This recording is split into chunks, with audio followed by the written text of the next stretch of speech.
दोस्तों, मध्य प्रदेश पर आप सभी भाइयों का स्वागत है। मेरा नाम है अरविंद धामा। देखें दोस्तों, कई भाइयों के कमेंट आए हैं, उन्होंने पूछना चाहा कि सर जो ये बारिश हो रही है ये किस कारण हो रही है। ना ही तो बंगाल की खाड़ी पर कोई मौसमी सिस्टम बना हुआ है और ना ही कोई अरब सागर में है और ना ही कोई भारत के पहाड़ी राज्यों पर पश्चिमी विक्षोभ आया हुआ है। आखिर ये बारिश किस कारणों की वजह से हो रही है, तो मैं आपको वही बताने की कोशिश करता हूँ कि किस तरह से। देखें दोस्तों, फिलहाल जो एंटी सर्कुलेशन था ये सर्कुलेशन का ही रूप होता है। बस फर्क सिर्फ इतना होता है कि सर्कुलेशन में जो हवाएं हैं वे इस तरह से घूमती हैं और एंटी सर्कुलेशन में उसकी विपरीत जो है दिशाओं में हवा घूमती है। ये बाकी सर्कुलेशन एंटी सर्कुलेशन ये दोनों एक ही होते हैं, सिर्फ इनमें हवाओं का घूमने की दिशाओं में फर्क होता है। अब जो एंटी सर्कुलेशन पहले मध्य प्रदेश के भागों पर बना हुआ था, ये थोड़ा खिसक कर मध्य प्रदेश माफ कीजिएगा छत्तीसगढ़ के भागों की तरफ आगे बढ़ गया। अब जैसे ही ये आगे बढ़ा तो यहाँ से जो हवाएं इस तरह से घूम रही थी, वे कुछ हवाएं यहाँ से बंगाल की खाड़ी तक पहुंची और यहाँ से नमी को लेकर और यहाँ से आंध्र प्रदेश से छत्तीसगढ़ से होती हुई महाराष्ट्र के विदर्भ और मध्य प्रदेश के भागों पर पहुंची। इधर ये जो सर्कुलेशन बना, इसकी वजह से भी कुछ हवाएं इस तरह से घूमती हुई अरब सागर से नमी लेकर और ये जो है महाराष्ट्र के मध्य महाराष्ट्र विदर्भ से होती हुई और मध्य प्रदेश के भागों पर पहुंची।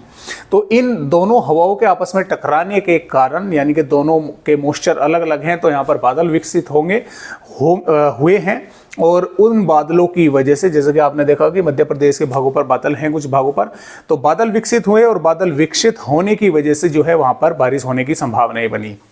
अब आप कहेंगे कि ये हवाएं तो आंध्र प्रदेश से छत्तीसगढ़ के भागों पर और महाराष्ट्र के भागों से भी होकर आ रही हैं, यहाँ पर बारिश क्यों नहीं हो रही? दोस्तों, यहाँ पर बारिश इसलिए नहीं हो रही क्योंकि यहाँ पर इसको बंगाल की खाड़ी की हवा नहीं मिल रही और इस जो यहाँ पर आंध्र प्रदेश के भाग है यहाँ पर अरब सागर की हवा नहीं मिल रही। ये जो दोनों हवाएं आई ये सिर्फ आकर महाराष्ट्र के विदर्भ और मध्य प्रदेश के भागों पर आकर मिली।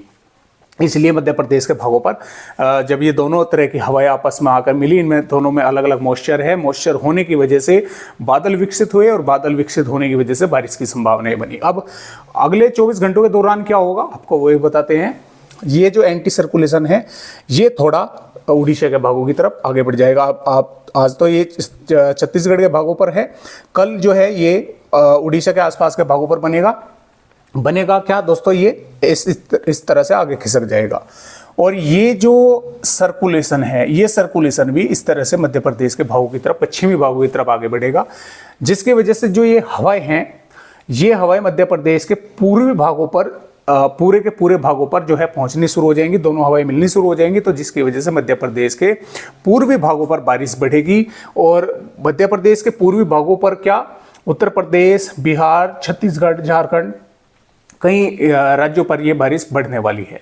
तो इस तरह से इन दोनों मौसमी सिस्टमों की वजह से बारिश की गतिविधियां मध्य प्रदेश के भागों पर होने के आसार हैं। तो आइए दोस्तों अब देखते हैं कि आने वाली 11 फरवरी से, और दोस्तों हम यहाँ पर बात करने वाले हैं 20 फरवरी तक, तो देखेंगे कि किस तरह से मध्य प्रदेश के भागों पर मौसम इस दौरान रहेगा और किस तरह से बारिश की गतिविधियां इस दौरान होने की संभावनाएं हैं। तो जैसा कि दोस्तों आप यहाँ पर देख पा रहे हैं, ये जो वेदर रिपोर्ट है ये 11 फरवरी की है और 11 फरवरी में पूर्वी मध्य प्रदेश के देखिए, जैसा कि थोड़ा देखिए मैं इधर को खिसका लूँ उसको, हाँ देखिए यहाँ पर बालाघाट, मंडला, डिंडोरी, अनूपपुर, जबलपुर, नरसिंहपुर, सिवनी, छिंदवाड़ा और बैतूल के आसपास के भागों पर यहाँ पर बादल रहेंगे और कुछ भागों पर हल्की बारिश होगी। ज़्यादातर भागों पर तो हल्की फुल्की ही बारिश होने के आसार हैं, लेकिन कुछ जिले ऐसे हो सकते हैं जिन पर हल्की से मध्यम दर्जे की बारिश जो है वो देखने को मिल सकती है। ये बारिश सिर्फ दक्षिणी पूर्वी मध्य प्रदेश के भागों पर होगी। उत्तरी भागों पर टीकमगढ़, छतरपुर, पन्ना, सतना, रीवा, सिद्धि, यहाँ पर मौसम जो है साफ ही रहेगा। कुछ थोड़े बहुत बादल जो है वे आते जाते देखने को मिल सकते हैं।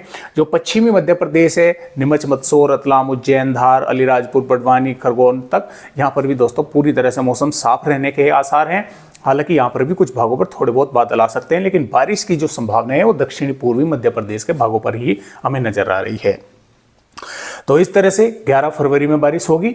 और 12 फरवरी की अगर बात करें तो देखिए 12 फरवरी में भी ये जो बारिश है ये मध्य प्रदेश के किस तरह से, जैसा कि वो सिस्टम जो है आगे बढ़ा और इधर से सर्कुलेशन बढ़ा, तो ये बारिश की गतिविधियां भी हवाएं आगे तक पहुंचने लगी। तो मध्य प्रदेश के टीकमगढ़, छतरपुर, पन्ना, सतना तक भी ये बारिश की गतिविधियां जो है बढ़ने वाली है। पहले जो अपडेट थे उनमें काफ़ी तेज़ बारिश दिख रही थी, लेकिन अब जो अपडेट आए हैं उनमें थोड़ी बारिश की क्वांटिटी जो है वो घटी है। तो यहाँ पर जो है जबलपुर, उमरिया और सिद्धि, रीवा के भागों पर भी बारिश होने के आसार जो हैं वे बन रहे हैं। और आगे की रिपोर्टों पर दोस्तों नज़र डालें तो 13 फरवरी में भी मध्य प्रदेश के उत्तरी भागों पर बारिश होगी।